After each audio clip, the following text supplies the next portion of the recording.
tell me what led up to your conversion, if you would, and why did you move away from Christianity or Buddhism or all the things that you were exposed to when you were Well, growing up? I was in a head-on collision and survived a car accident that the California Highway Patrol said I shouldn't have survived. And I had what they call a near-death experience. I got very interested in what happens after you die. I realized that I could have very easily transitioned. And so I was very interested in what happens after death. I actually went and met with Dr. Raymond Moody, who wrote the books on life after life. And he did a lot of the work with near-death people that had. Can I ask you what happened in your near-death experience? I think it was pretty classic.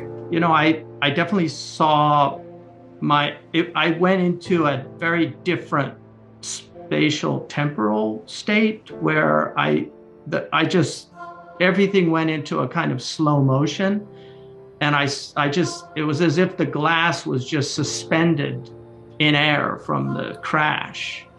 And then I just saw like my inception all the way up to that moment. And I just saw my whole life literally. And it was just this, as if I lived my life a second time, but in a moment. That was the experience. What did that do for you, that experience? How did it change? It made me, you know, at the time I was a senior in high school, my probably biggest interests were baseball and other things, but music was certainly a big interest. My family, I come from a family of musicians.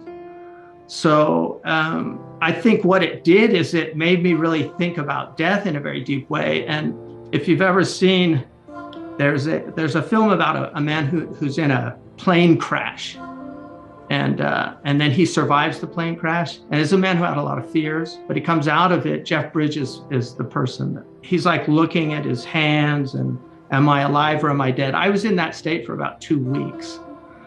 It was a very strange state to be in.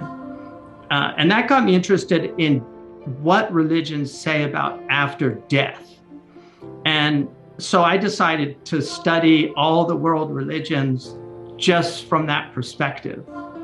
And the one that really, really resonated and struck me as having a very, very powerful description was the Islamic tradition. And I actually ended up, ironically, writing in the study Quran, which was published by Harper. I ended up writing the essay on death in the Quran, which is how I actually became Muslim. So it was a very interesting, serendipitous evolution. So walk me through that. So, okay, so you just about died. How old were you? 17. Yeah, so there have been studies showing, for example, that if you have someone, I remember this study, if you have someone jump off a bungee cord watching a digital clock, the clock goes slower for them subjectively. So if you subject people to a tremendous amount of stress, then time slows down. And I suspect the neurophysiological reason for that is that when you're in a tremendous crisis, your body floods itself with the hormones and neurochemicals, probably mostly dopamine, that are necessary for you to act extraordinarily quickly. And it's extremely energy intensive to do that. So you can't do it all the time. But maybe we can snap ourselves into a psychophysiological state where we're 100 times faster than we would normally be for some very finite amount of time.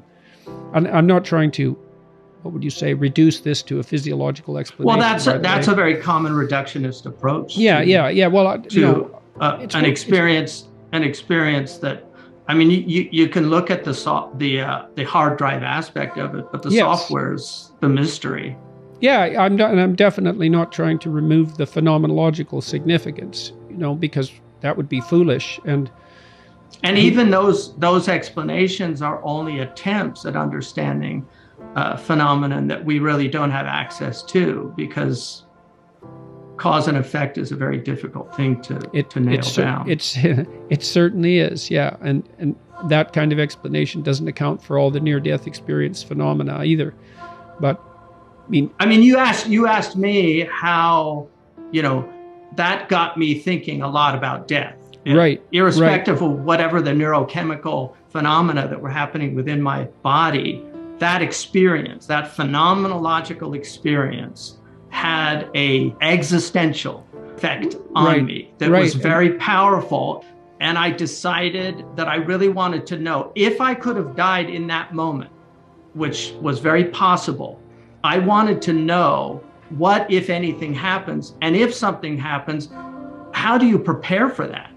Like what, if we're genuinely on the doors of infinity, then we should take this time that we have very seriously to prepare to go through that door. And that's what, existentially, that's what happened to me. I wanted to know if I can go through that door at any moment. As a 17-year-old, I could have done it. Now, as a 64-year-old, it's possible that I could do it today or tomorrow or the next day. What type of preparation do I need?